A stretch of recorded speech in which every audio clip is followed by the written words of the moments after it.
Hello. All right. How you guys doing today? All right. So we had another rainy one. This time it was this morning, and it kind of guided our way of our workout for Sway and his brother Stephen. All right, but we still did the workout. We just changed it around a little bit. So I'm not sure if Stephen loved it. I'm actually sure that both of them hated it because we couldn't do that much basketball stuff. So we probably ran, I think, 3 drills. I was trying to knock out some of the workouts that he has to do for his little sway challenge thing. All right, so we did three drills, 9 in a row, which drills are 3-minute sprints. Since it was in the rain, they couldn't really get full speed. I told them to practice pushing off. All right, so on their turns, they pushed up as hard as they could, and then they could slow down so that they wouldn't slip and slide. We also did work with some heavy balls. I got the balls right here, actually. Let's see, where is it? Right there. There we go. I was in the back seat. So these balls are like 5.5 pounds. All right, they have to go like this and slide with them and stuff. It's pretty heavy, especially once you get to moving. I didn't think that it was heavy at first, but I'm old and I'm stronger. And when I did it with the kids, they were like, "Oh my gosh!" So I'm gonna get lighter ones as well. So we will use these for the high school, and we'll use lighter ones for the little kids whenever we get started again. And you want to do strength workouts because you have to be stronger and faster. And we do these. We go 2 defensive slides back and forth, and then we go forward and back, going above our head and out, so we can work our upper body and our lower body out with the same exact workout. We also did planks for about five straight minutes, and Sway's brother was really bad at planks. He dropped at around 1.5 minutes, but then he started back up like 10 seconds later, and I was like, that means that you shouldn't have dropped, because you should only drop for planks, only give up on things when you absolutely have to, like absolutely have to. And you don't absolutely have to until you like reach a certain point. And if you did reach that point, if you like reach the point where you could not go again on planks, you like could not go one more second, but you truly went to your peak. Me saying start up again, it wouldn't be possible to start within the next 30 seconds or 20 seconds. All right, you would be out for like a minute or two or several minutes. All right, that's how hard that you should be able to push yourself, and I assure you, it won't injure you. All right, I heard an ab one time, but it was because I was doing like a lot of weight and saying for a lot of time. It's nowhere close to what you guys could do to yourselves. All right, so don't be stronger mentally. All right, and then I talked to him about like after he lost at that race, I talked to him about competitiveness. And I mentioned that he didn't care if he lost. And he's like, I know I don't. And I was like, well, that's maybe good for your mental health, but it's bad for like just the world in general. Because if no one cared whether they won or lost, if no one wanted to push the human race forward and everyone was just content with being average, not only would we not have skyscrapers and nice buildings and like all these wonderful inventions like cars and trains and planes, we wouldn't have an earth that could allow people to live longer than 20 years.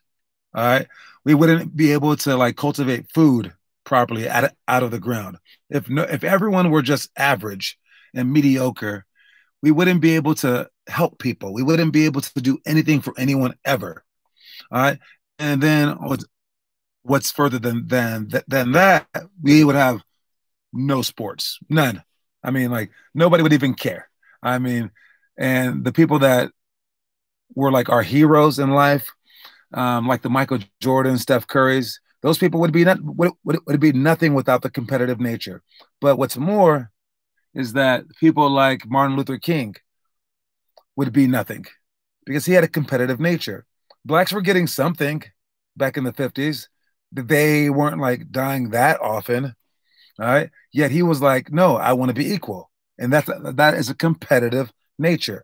All right. So without competitive nature, life is seriously so much less So when we see people like we being adults, especially parents, and they see you just going, no, can I just sleep forever?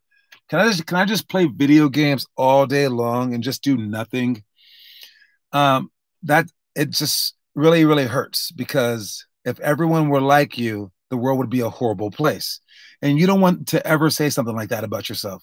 All right. You should believe that you should live your life in such a way where if everyone were like you, the world would be amazing.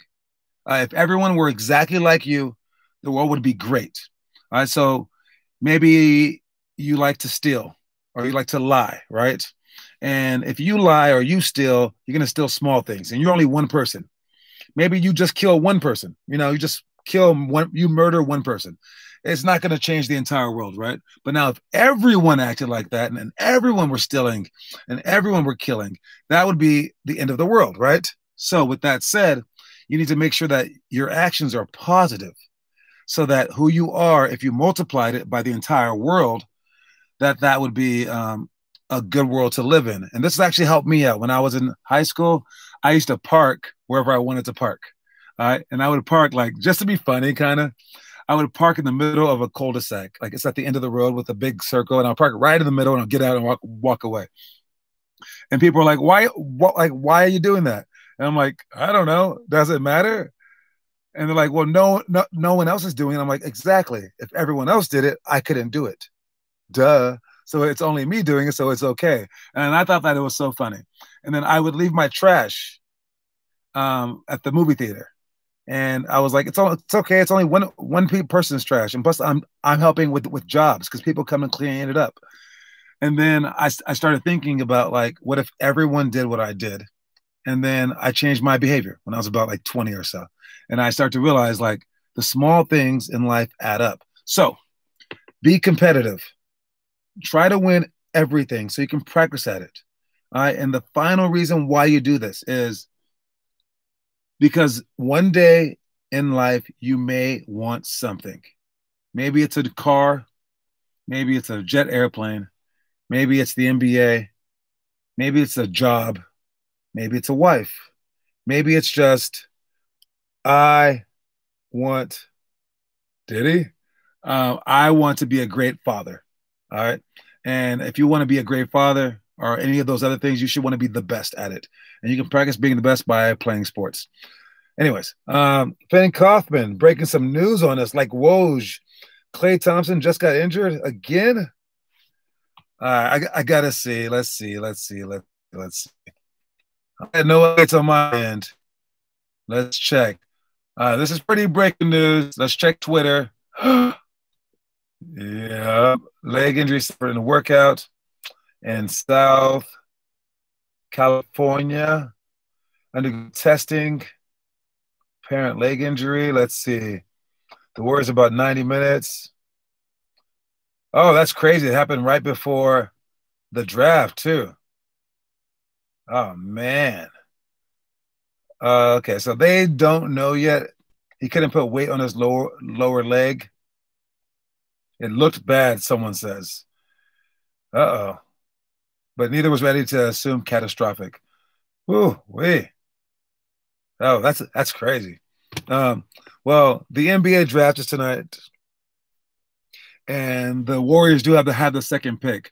That might have just changed everything in the world right there because the Warriors, they have a chance to select a big guy, a guard, or a middle guy who's explosive. But they already have middle guys. They already have a guard. So they might have just chosen this guy named James Wiseman. All right. But if Klay Thompson is going to be hurt, even for just the season, they may go with the middle guy now. And the middle guy, I forget his name. I keep forgetting his name. But he is in the draft as well. So they might choose him, the guy from Georgia. All right. Make sure you guys watch the NBA draft tonight. All right. It's what every great player would do. And again, I know you're not great players, but we're going to act like it. All right.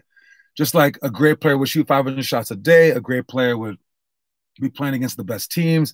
A great player would be working out on his own, etc. Great players would be watching the draft tonight. So if you keep copying them in all the good ways, not the bad ways, in all the good ways, Eventually, you will be them. All right. Or at least you'll have a chance to be them. If you don't copy them, then you have no chance either way. So at least copy the great players. Watch the draft tonight and imagine yourself being in that draft. And hopefully that will spur you along to great heights. All right. Let's start off with our high school drills. Let's go with high school drills. Okay, we did the shell drill today. The shell drill is with 5 people on the outside. All right, and then it's our defensive spots. Again, I had 2 kids this morning, and I'm Sway and his brother Steven. And I practiced just telling them how to get to the spot and what to do from the spot. And the biggest takeaway from this one is what is you should play in the middle of your man and the ball. You play in the middle. Definitely play in the middle. But now, if you are playing against LeBron James and you're guarding someone who can't shoot very well and you're kind of slow, you need to be playing more toward the ball. If you're playing against a guy who can't drive, maybe now you play back in the middle. If you play against a guy who you're guarding who can shoot very, very well, and the person really can't drive that much, now you play off the ball this way. But you start in the middle. All right. You're equal distance from your man and the ball. So you're in the middle. Also back up a step so that you can see them both. So when they help, you're there. And if you're extra quick, now you can start cheating one way or the other, depending on who has the most skill. All right. So hopefully you guys understand that. Next one is defensive free throw box out. We did not talk about that today, actually, because of all the rain in the court. We didn't want to push around too much. Lots of cones. We did do that drill where there were 4 cones in a row. We had to dribble around them as fast as we could. On count quick dribbles. We didn't do that one too because of the water on the court. Lane slides. We kind of did that one with the ball that I showed you guys earlier. And then post big, seal to score. Again, we didn't do that one. What we did do was just a lot of sprinting, a lot of strengthening our bodies in many ways, and we did that for the whole hour. Again, you can make the most of a bad situation. We had a rainy court. We did not take the day off. We all got better. All right. For elementary, no, let's go with the quote of the day. The quote of the day is guard their best player. Or at least ask to guard their best player, guys. If you're in an open gym, you make sure that you guard the best player on the team. All right, because you're trying to get better, and don't just guard them or guard someone and then step off them and let them shoot threes.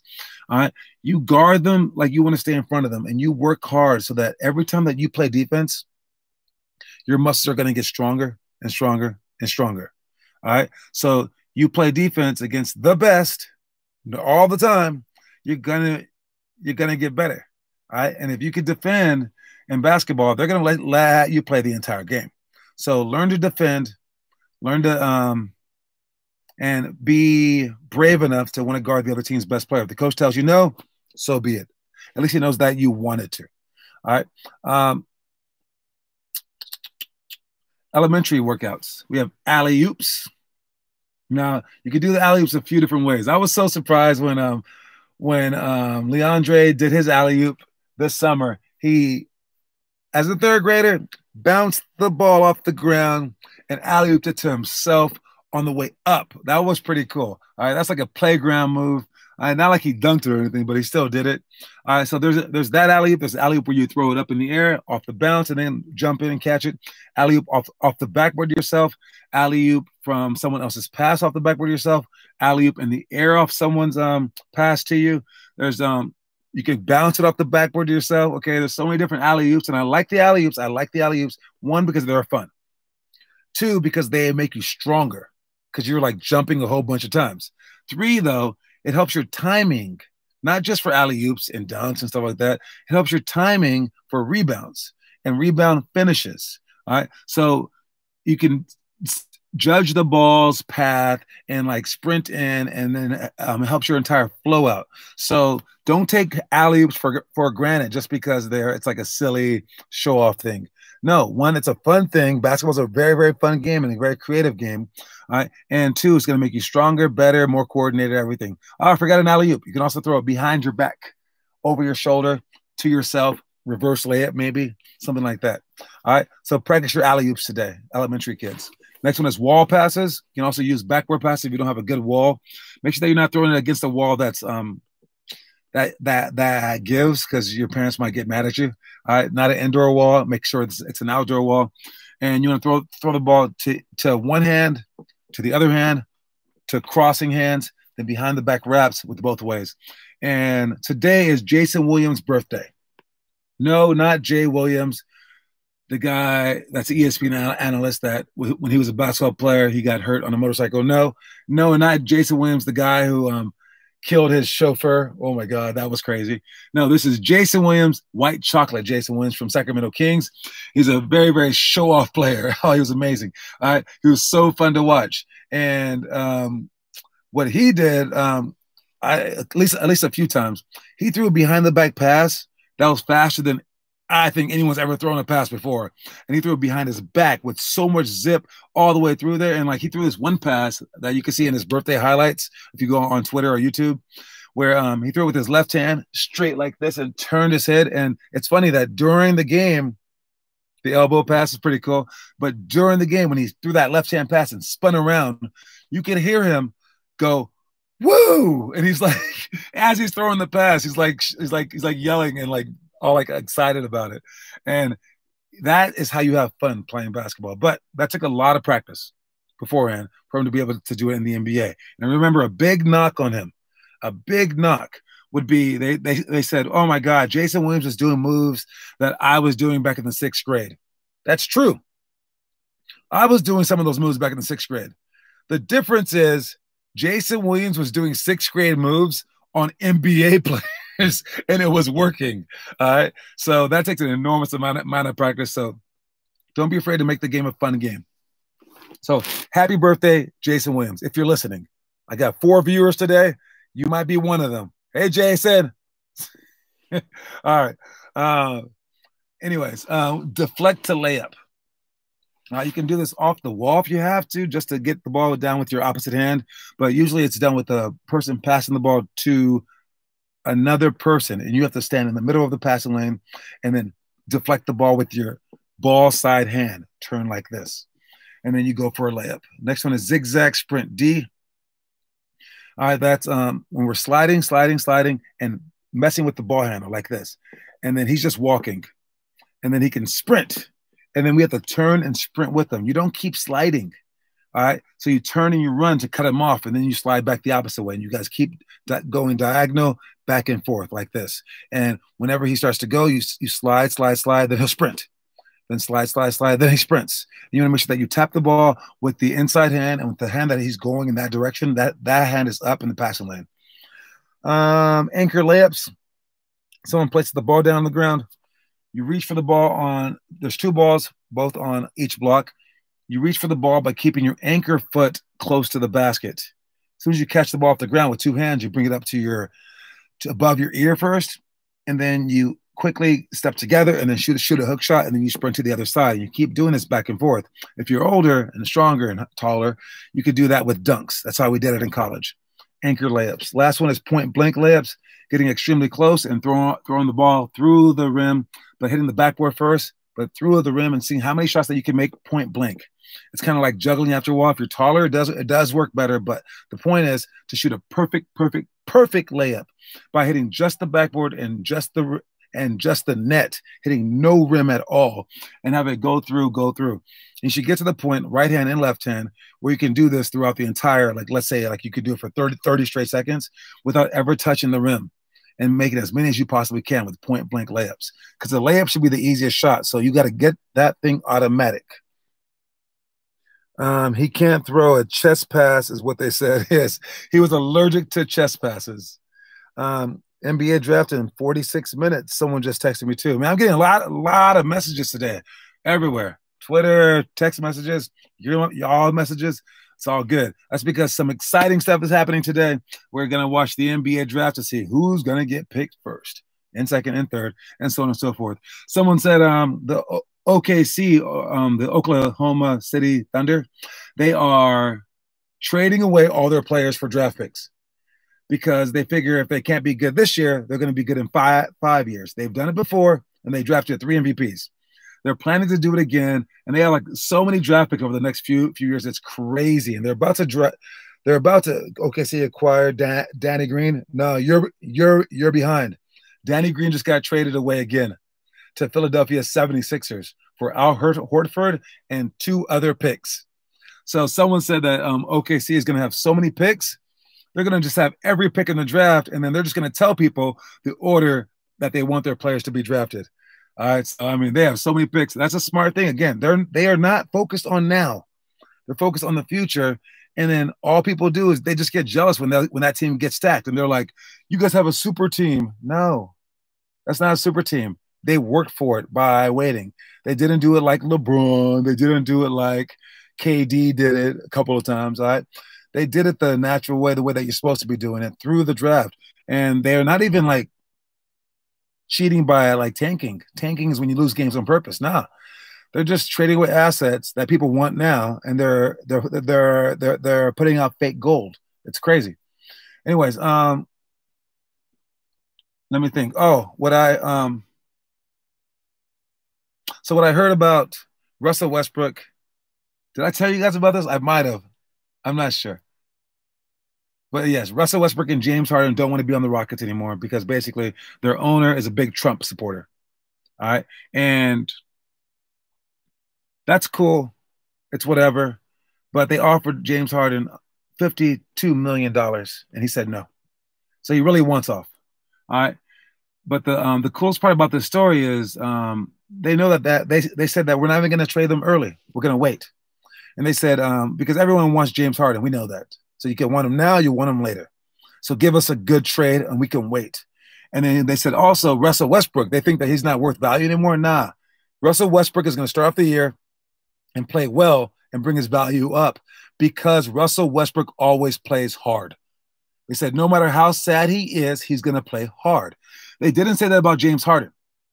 And this was the owners that Russell Westbrook doesn't like. They said they looked him dead in the eye and they were like, you're still going to play hard.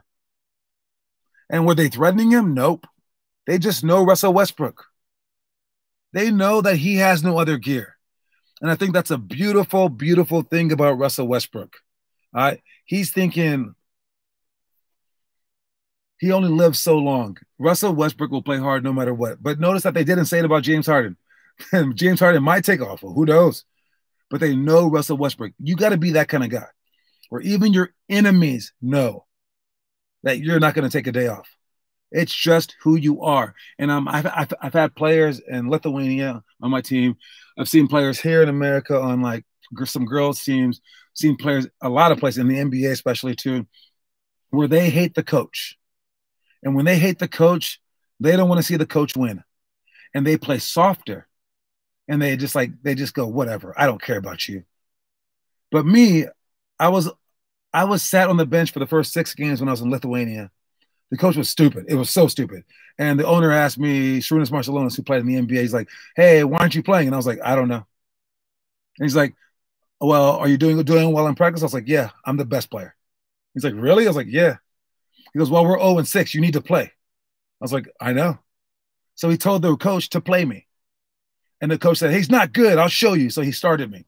And then I played in the first game, had a triple-double. We won our first game of the season.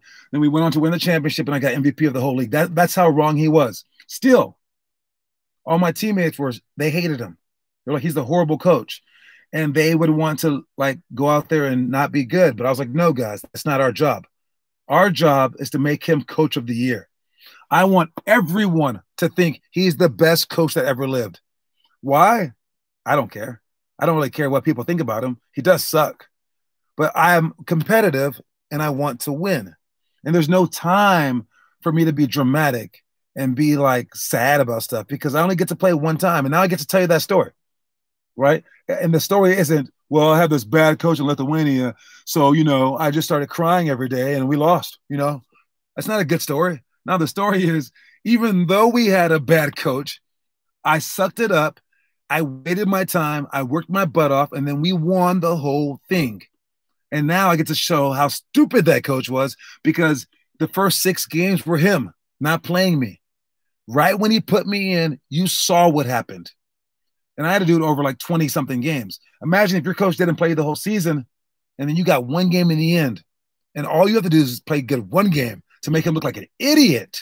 Isn't that great? So see things like that and don't be like just a spoiled little brat, basically.